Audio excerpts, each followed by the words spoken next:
All right, guys. So today we're going to talk about mise en place.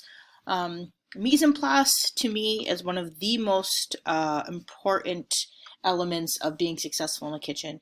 Mise en place is basically being organized and being prepared for whatever's going to happen in the kitchen. So let's dive into this PowerPoint. So the word mise en place is a French culinary phrase which means putting in place or everything in its place. It refers to the setup required before cooking and is often used in professional kitchens to refer to organizing and arranging ingredients like cuts of meats, relishes, sauces, par-cooked items, spices, freshly chopped vegetables, and other components that a cook will require for a menu item that's expected to be prepared during their shift. So each person in each station kind of sets up their own mise en place. So if I was on the appetizer station, I have all of the ingredients prepped, ready to go, and then whoever's on entree has all of their entree ingredients prepped, ready to go. So as tickets start filing in, we're ready to just bang things out as fast as possible. If you're like many home cooks, sometimes you just jump right into a recipe with little to no prep, figuring you can chop the garlic while the onions are sauteing, and then you get 4 steps into the recipe and find yourself needing to reduce some balsamic vinegar before adding it to a dish, and now you're scurrying around trying to get it done before the onions and garlic overcook, and your timing is completely off. So many times, and I'm guilty of this myself, where I'm trying to cook something and I'm like I'm already a step ahead while I'm still trying to prep, and sometimes that prep can go a little bit long, and then you're worried about burning something, or that's when the kitchen anxiety starts to set off.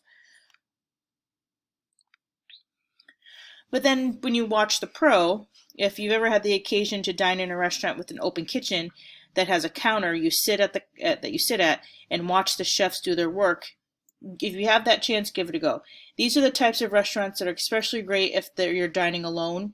It's a great way to watch the professionals do their thing, and when it gets really busy, there's more action than a roller derby.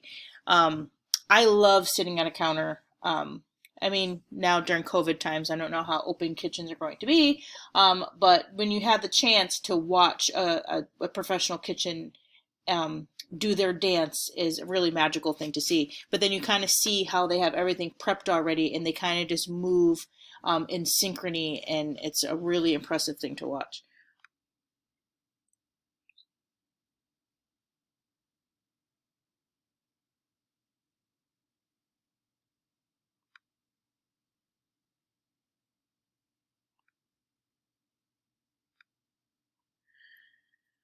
They're able to get out so many appetizers, salads, entrees, and desserts with relative ease. Sure, they have a crew of 3 or 4, but think about how much work goes into cooking a gourmet dinner for 6 in your own home. These guys are putting out hundreds plus dinners per night.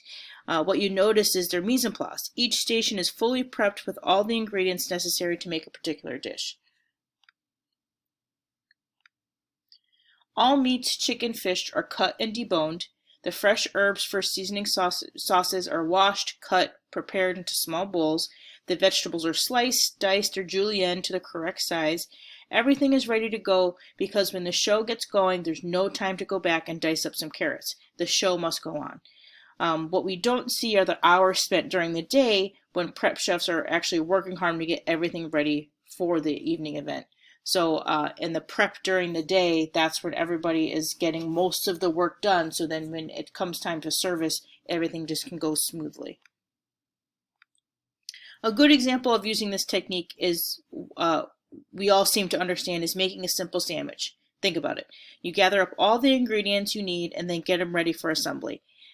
You may have to make the tuna salad, slice the tomatoes, or grill a chicken, but you have all of the makings before you even think about putting the sandwich together. Make sense? So why not apply this same technique to all of your cooking?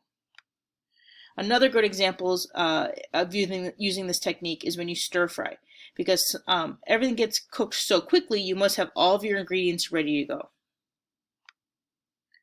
Before you even start preparing the ingredients for cooking, you want to make sure that you have all the ingredients. This is the ultimate mise en place.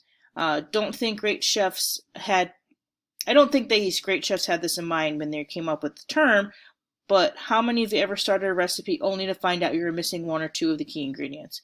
If you practice this one skill and put everything in its place before you get started, your dishes will come out better and you'll enjoy the act of cooking more than ever.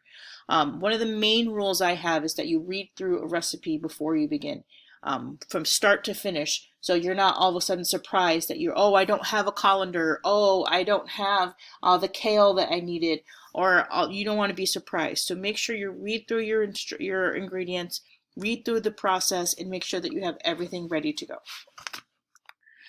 So that is mise en place.